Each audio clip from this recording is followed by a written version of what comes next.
وما خلقت الجن والإنس إلا ليعبدون.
menyuruh juga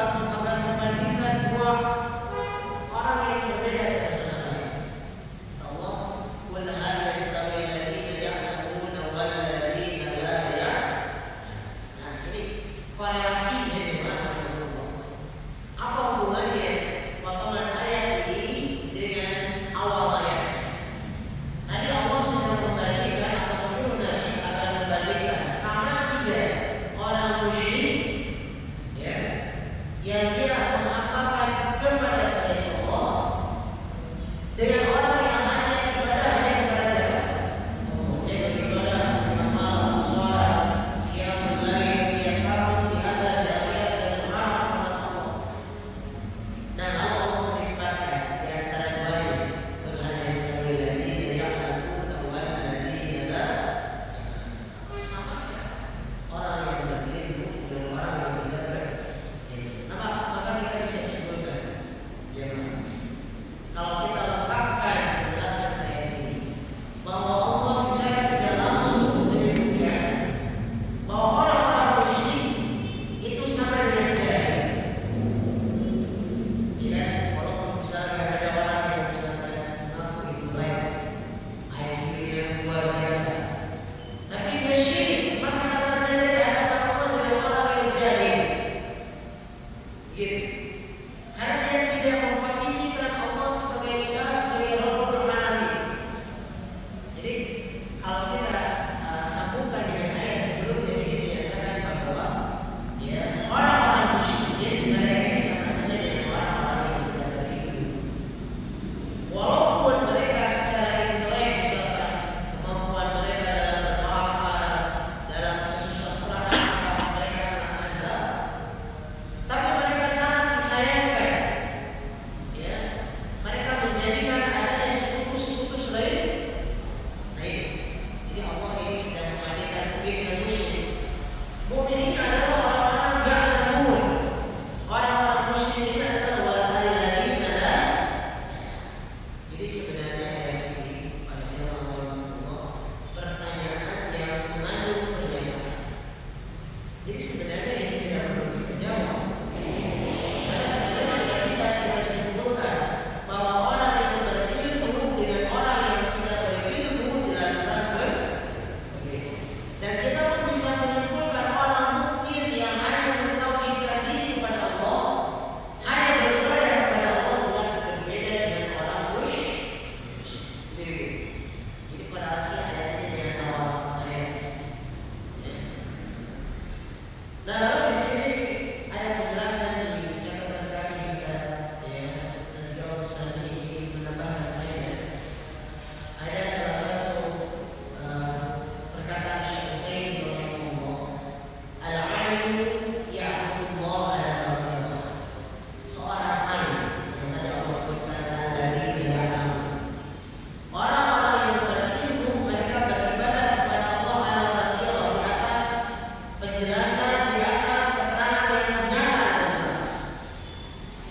Ya, dia mengetahui bagaimana dia wudhu, dia mengetahui bagaimana cara dia sholat, mengeluarkan zakat, melakukan shaum Ramadan, melakukan ibadah haji, bagaimana dia berbakti kepada orang tuanya di saat orang tuanya hidup atau di saat orang tuanya sudah wafat. Ya, dia mengetahui bagaimana caranya berinteraksi, memperbaiki hubungan dengan manusia dengan cara yang benar. Ini semuanya berdasarkan basirah.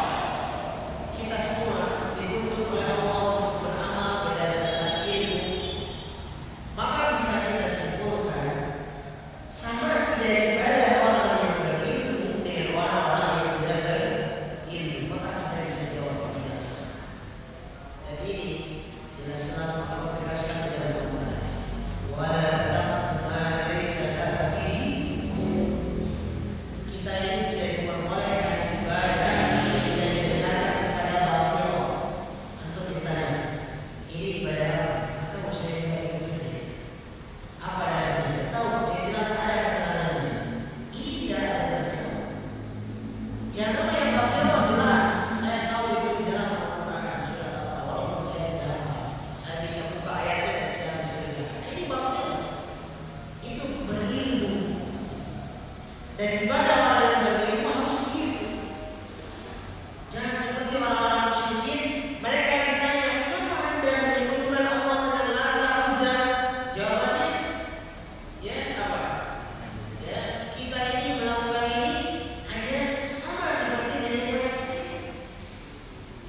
Ya, ma wajadna alaihi aba'ana awalau kana aba'ahum la ya'qiluna syai'an wa la yahtadun.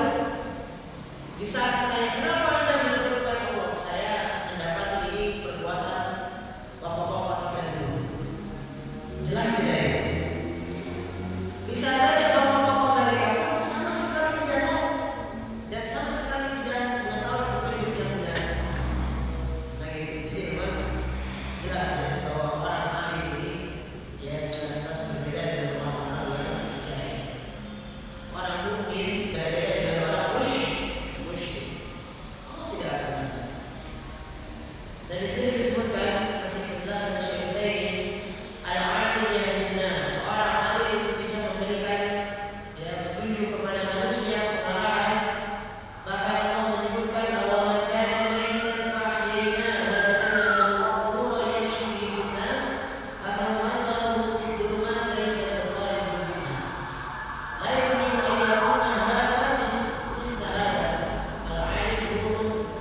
penjelasannya ini pun adalah sama, ya, menegaskan atau menjelas dari wahyu tersebut. Sehingga apa kata Allah? Fas'alu ahla dzikri kuntum la ta'lamun. Tanya kepada orang tahu kalau tidak. Variasikan dengan orang. Tadi disebutkan bahwa sumber ilmu yang patut kita ambil itu adalah bersumber dari wahyu. Maka kita patut, ya, tidak patut meragukan lagi saat namanya ini sumber dari Al-Quran dan Sunnah Nabi. Karena ini adalah ilmu yang sesungguhnya. Banyak orang yang meragukan, itu makan dari Al-Quran. Saya tidak paham. Ada yang mengatakan ini kan hadis, meskipun penjelasan hadis. Ini meragukan Al-Quran dan As-Sunnah ini sebagai ilmu. Padahal kata Allah, nuhi ilaihim rasul ini diberikan wahyu oleh Allah.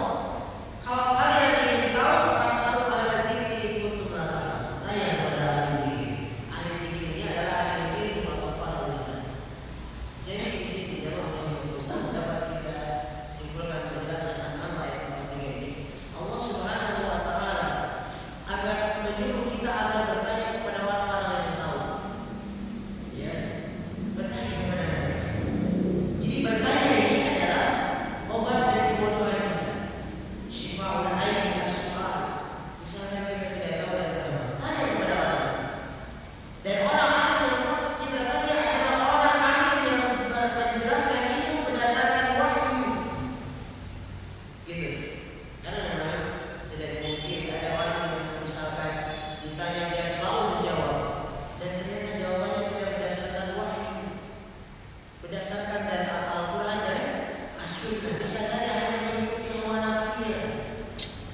Ya, ini jelas memang bahwa yang patut kita tanyakan itu adalah fas'alu ahla dzikri kuntum la ta'lamun. Bertanyalah kepada orang yang tahu jika kamu tidak tahu.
Assalamualaikum warahmatullahi wabarakatuh.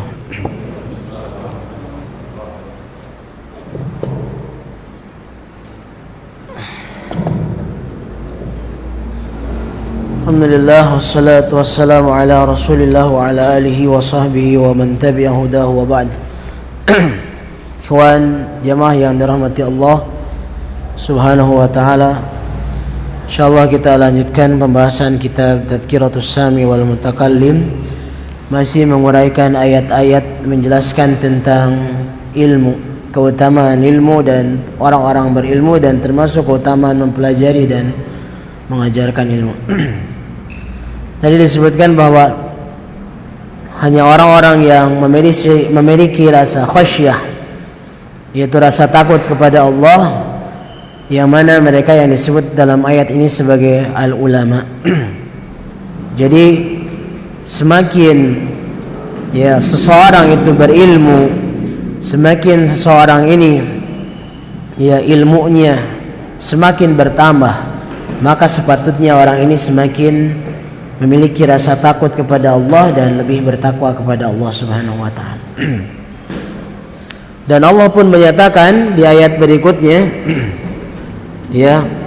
ulaika hum khairul bariyah. Ini ada, bisa antum buka di surah Al-Bayyinah ayat 7 sampai ayat 8. Ini di dua ayat terakhir di surah Al-Bayyinah.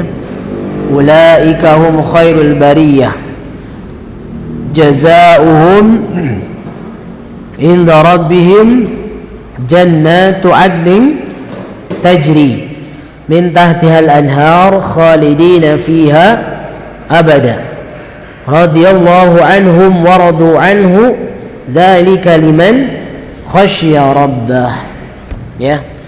Tadi di ayat Fatir, di surah Fatir disebutkan innama yakhsyallaha min ibadihil ulama, yang memiliki rasa takut kepada Allah maka mereka lah yang patut disebut dengan ulama. Nah, ayat ini atau ayat surah Al-Bayyinah tadi disebut dzalika liman khasyiya rabbah. Hal ini diperuntukkan bagi orang-orang yang takut kepada Rabbnya, dan tadi disebutkan orang yang takut kepada Rabbnya itu adalah ulama. Baik, kita baca di ayat tadi. Kalau kita baca di surah Al-Bayyinah secara lengkap, dari ayat berapa? Ayat 7. Innal ladzina amanu wa amilus salihati ulaika hum khairul bariyah. Maka di sini Allah Subhanahu wa taala menyebutkan innal ladzina amanu wa amilus salihat, orang-orang yang beriman dan mereka beramal saleh. Mereka lah yang disebut dengan makhluk yang terbaik atau manusia yang terbaik. Jadi Allah Subhanahu wa taala menyebutkan bahwa makhluk yang terbaik di dunia ini adalah orang-orang yang beriman, yang telah disinari jiwanya oleh petunjuk Allah dan membenarkan apa yang dibawa oleh Rasulullah sallallahu alaihi wasallam, wa amilus salihat, dan mereka pun melakukan amal apa? Amal saleh selaku hamba Allah Subhanahu wa taala. Lalu Allah menyebutkan jazaohum inda rabbihim jannatu adnin tajri bin tahtihal anhar. Balasan orang-orang yang beriman, beramal saleh, yang mana mereka adalah manusia atau makhluk terbaik, Allah menyebutkan balasan mereka di sisi Allah adalah jannat. Jannat itu jamak dari jannah. Kenapa surga disebut jannah di dalam bahasa Arab? Karena ini seakar dengan kata jannah, jin, janin, ini sama. Majnun, Jannah ini artinya memiliki kesan tertutup. Kenapa surga disebut jannah? Karena rata-rata permukaan surga ini tertutup dengan al-ashjar al-multafah, pohon-pohon yang rindang yang banyak daun-daunnya, sehingga si surga ini apa? Jelas-jelas teduh gitu, ya, jelas-jelas teduh dan memang nyaman. Ini menyebabkan sehingga surga disebut dengan jannat, ya. Jannatu Aden, ya, mereka akan mendapatkan, salah satunya adalah Jannatu Aden. Ini salah satu, ya, Allah Subhanahu wa taala menyebut salah satu balasan bagi orang-orang yang beriman dan beramal saleh adalah mereka masuk kepada sebuah kenikmatan, ya, surga yang disebut dengan Aden, ya. Jadi ini salah satu nama surga yang Allah taala ciptakan. Karena memang ada beberapa nama surga yang Allah taala sebutkan dalam ayat-ayat Al-Qur'an, di antaranya ada Al-Firdaus, ya, ada Al-Aden, ada Darul Qarar. Yang jelas semuanya adalah kenikmatan yang berasal dari Allah taala, dan ini berbeda antara satu dengan yang lainnya. Dan bila mana kita meminta kepada Allah surga, maka mintalah surga apa? Firdaus. Kata Nabi SAW, fa idza sa'altumullahal jannah fasaluhul firdaus. Kalau kita meminta surga, maka mintalah surga yang paling hebat, yaitu surga apa? Firdaus. Jadi jangan sampai kalau meminta kepada Allah dengan misalkan, ya, derajat yang paling rendah, justru yang paling tinggi. Berbeda di saat antum misalkan berjual beli dengan orang, pasti cari yang menurut antum lebih murah. Tapi dengan Allah kita meminta, maka memintalah yang paling bagus, ya.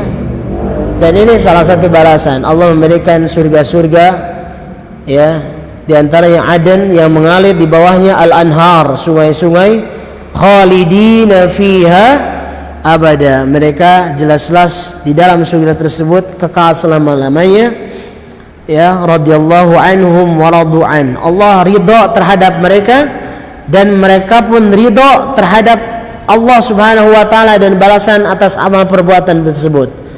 Lalu Allah menyebutkan dzalika liman khasyiya rabbah. Nah, ini ayat surah Al-Bayyinah ini jelas kaitannya dengan orang yang berilmu. Karena tadi yang disebut dengan orang yang berilmu adalah orang yang memiliki sifat apa? Takut. Innama yakhsyallah. Maka jelas hubungannya ilmu, rasa takut, surga, ya. Dan keimanan dan amal soleh seseorang ini adalah wujud, ya, dari ilmu dan rasa takut. Ya jelas, ya, seorang yang mukmin dengan keimanannya ini adalah wujud ilmu yang ada di dalam hatinya. Dan dari ilmu itu dia akan beramal soleh. Ya, makanya inilah Allah Subhanahu wa taala akan membalas mereka dengan surga yang selama-lamanya. Ya, jadi jelas balasan Allah Subhanahu wa taala, ya. Ini bagi orang-orang yang beriman dan beramal soleh, ini surga yang disebutkan sifatnya mengalir di bawahnya apa? Sungai-sungai. Dan ini jelas bahwa di dalam surah Muhammad disebutkan, ya, ada sungai-sungai yang dari susu, fiha anharun min ma'in lam yataghayyar ta'mu, ada sungai dari air yang tidak berubah rasanya, wa anharun min khamrin ladzatil lisyaribin, ada sungai dari apa? Khamr yang melezatkan bagi peminumnya. Ini, ya, tidak memabukkan. Jadi memang di surga ini ada sifat-sifat, di antaranya mengalir apa? Sungai. Dan perlu kita ketahui, orang beriman itu selama-lamanya kekal di mana? Di surga. Dan disebutkan di dalam surah Al-Kahfi, la yabghuna anha hiwala. Orang beriman kalau Allah disuruh untuk antum tempati surga ini, mereka tidak mau pindah, udah cukup. Karena dengan nikmat yang segitu pun mereka merasakan apa? Cukup. Begitu, Pak. Beda dengan antum di dunia, ya. Misalkan antum dipekerjakan oleh atasan, antum kerja di sini, ya, ternyata kurang cocok, kurang adaptif gitu dengan keadaan, pasti antum meminta, bisa gak saya pindah, begitu kan? Antum punya rumah kurang cocok, mau pindah. Di surga Allah Ta'ala berikan balasan kepada orang beriman, beramal soleh, tidak mau pindah, cukup di situ. La yabghuna anha hiwala. Ya, jadi memang tidak ada rasa hasud di surga, tidak ada pengen seperti itu. Kita tahu bahwa sebenarnya seperti para nabi, para rasul, para syuhada, ini derajatnya paling tinggi Pak di surga. Kita melihat mereka sangat jauh dengan kita. Tapi kita tidak merasa saya ingin pindah kepada seperti mereka, tidak. Itulah karena memang Allah Subhanahu wa taala telah menghilangkan sifat hasud, sifat iri dari hati para penghuni surga ini karena bersih.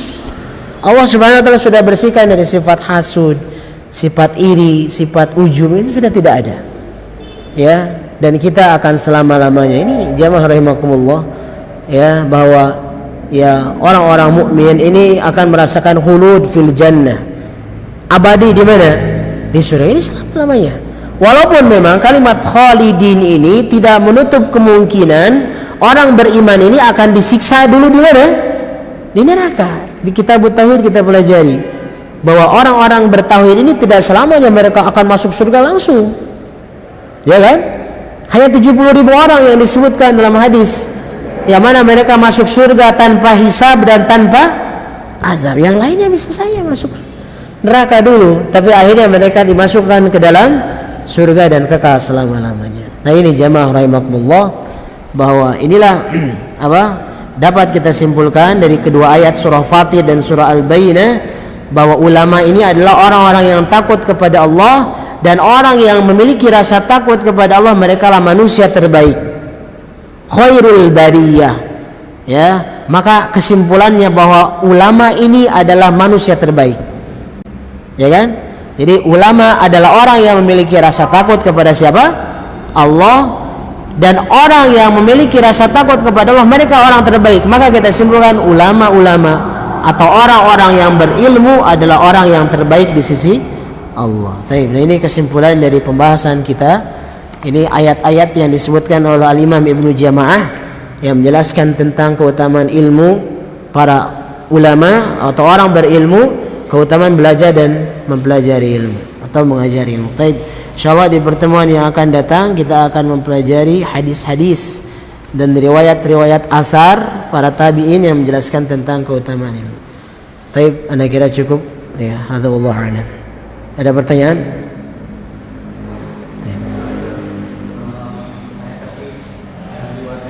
Ya.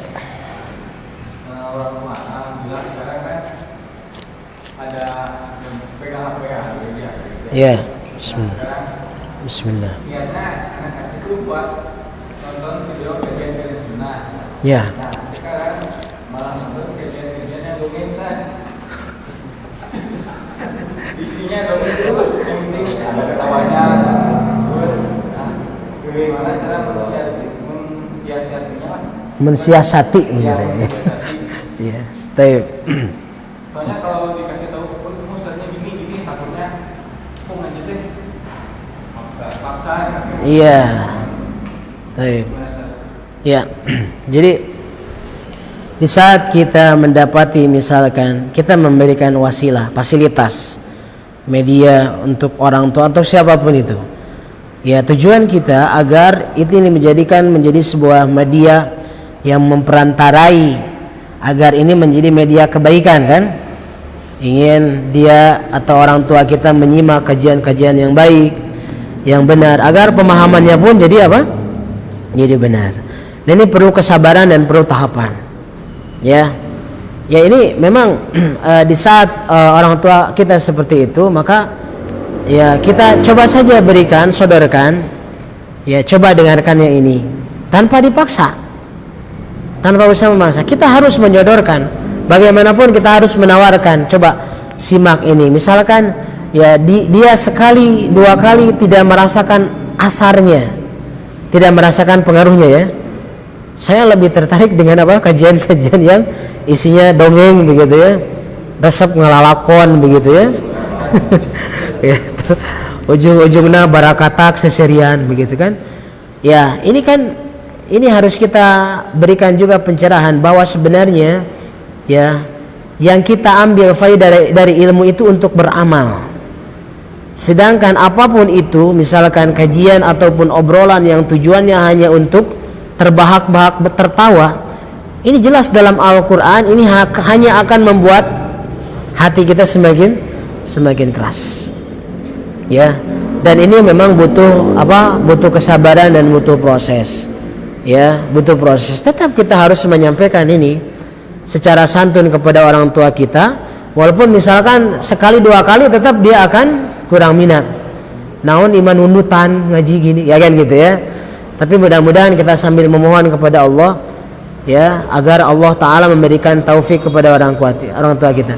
Nah, kita tidak usah merasa bersalah juga. Kalau gitu mending kene geus tong dibere. Nah, kita tidak bersalah sebenarnya. Misalkan apapun itu, misalkan kita menjadi sebab, kita sebenarnya ingin ngasih ini tujuannya baik, tapi qadarullah ternyata realitanya digunakan dengan cara yang misalkan kurang manfaat lah. Ini kita tidak bersalah. Yang salah ini tetap orang yang menggunakannya. Kita tetap akan mendapatkan pahala dari siapa? Dari Allah. Ya misalnya kayak gitu. Kita memberikan lahan misalkan, boleh ini hanya saya berikan untuk majelis ilmu atau untuk maksud. Ternyata ada orang-orang yang menerima itu digunakan untuk tempat maksiat. Ini kita tidak bersalah. Ya, asalkan kita niat pertamanya ini saya memberikan ini untuk dipakai untuk apa? Majelis ilmu. Nah, ibaratnya seperti itu. Jadi kita harus sabar, ya, seperti mana Nabi Ibrahim menghadapi ayahnya kan, terus didakwahi, walaupun tantangannya banyak. Ya mudah-mudahan di sana Allah Ta'ala memberikan taufik. Baik, cukup ya. Ada yang lain? Ya. Silakan Pak. Kalau sholat berjamaah, Ya. rakaat pertama, kedua, dan jahar ya, jadi agak lambat baca Al-Fatihah. Ya. Imam yang rakaat keempat itu kadang-kadang baca Al-Fatihah cepat. Hmm. Itu standarnya berapa ayat Ustaz baru boleh kita mengatakan imam itu jangan kita ikutin lagi. Kadang-kadang saya anak baca sampai iya karena berdua ya karena lain langsung ruku itu. Di rakaat ketiga dan keempat. Pertama kedua tapi jahatnya lambat. Iya. Ya, ya, anda paham. Baik. Jadi tentang tempo dalam bacaan ya, kecepatan dalam bacaan di sholat jamaah misalkan bagi imam. Jadi sebenarnya ya ini perlu kita tahu bahwa di rakaat ketiga dan keempat ini memang tidak ada bacaan surah ya setelah surah Al-Fatihah karena memang tidak disyariatkan. Yang disyariatkan itu fi rakaatainil ulayain, ya kan, dalam hadis di dua rakaat pertama. Otomatis ini secara satu sisi jadi jelas rakaat ketiga dan keempat ini secara durasi berarti lebih singkat. Ya kan? Yang membedakannya karena di rakaat 1 dan 2 ada bacaan surah. Hanya saja ini dalam masalah misalkan ya seberapa cepat misalkan seorang imam ini boleh kita ikuti selama misalkan gini. Kita sudah membaca sesuai dengan kaidah tartil yang kita usahakan gitu ya. Lalu kita sudah mendapati imam sudah ruku, ikuti saja ruku. Tidak usah kita menyelesaikannya karena dikhawatirkan begini. Kita berusaha untuk menyelesaikan, takalluf kita menyelesaikan ayat surah Al-Fatihah. Misalkan si imam ini ruku, lalu dia ini i'tidal, ya kan? Ini maka telah meninggalkan 2 rukun ini, maka bisa jadi batal jamaah, mufaraqah. Oleh karena itu ikuti saja. Kecuali misalkan, ya imam yang tidak patut diikuti ini bila mana si imamnya sudah tidak tumanina, digerakkan-gerakannya ya sama sekali. Yang disebutkan dalam hadis Nabi SAW, lam yutimma ruku'ahu wa sujudahu, tidak menyempurnakan ruku' dan sujudnya. Wah pokoknya sujud juga nukratul gurab, gaya matok gagak gitu ya. Nah kalau sudah seperti itu maka tidak kita ikuti. Kalau dalam bacaan di rakaat ketiga keempat memang agak lebih singkat, ini masih disebut ya umum lah, wajar. Hanya saja kalau umpamanya kita sudah tartil membaca Pak, lalu imam temponya agak sedikit cepat misalnya dibanding dengan rakaat sebelumnya, ya kan, maka kita ikuti saja ruku, tidak masalah ya, daripada kita menyelesaikan bacaan Al-Fatihah lalu imam ini ruku, setelah ruku dia i'tidal, maka ini membuat kita berpisah dari sholat jamaah seperti itu Pak. Jadi kaidahnya itu kalau imam ini sudah tidak tumaninah, ini tidak patut kita ikuti. Karena dia ini jelas-jelas tidak sah salatnya. Kalau sudah tidak tumaninah. Jelas Pak ya? Wallahu a'lam. Ya. Ketika tahiyat akhir. Tasyahud akhir. Kita ada sunnahnya itu kan berdoa gitu ya. Nah. Nah kalau imamnya itu nggak pakai sunnah doa itu, kita panjangkan dulu tahiyat kita, boleh nggak? Nah, mana paham. Jadi ya. Jadi misalkan di saat disunahkan kan ya? Di saat sebelum salam ini faliyatu bimasya. Ya, berdoalah sesuai dengan keinginan. Nah, ini sebenarnya kalau membaca hadis-hadis yang menjelaskan tentang sifat salat Nabi di saat beliau mengimami para sahabatnya yang menjadi makmum beliau, ya memang apa yang dikerjakan oleh siapa? Imam, maka diikuti oleh siapa? Makmum. Jadi ini disunahkan kita mutaba'ah. Jadi dalam kondisi seperti itu, maka kita ikuti saja imam, Pak.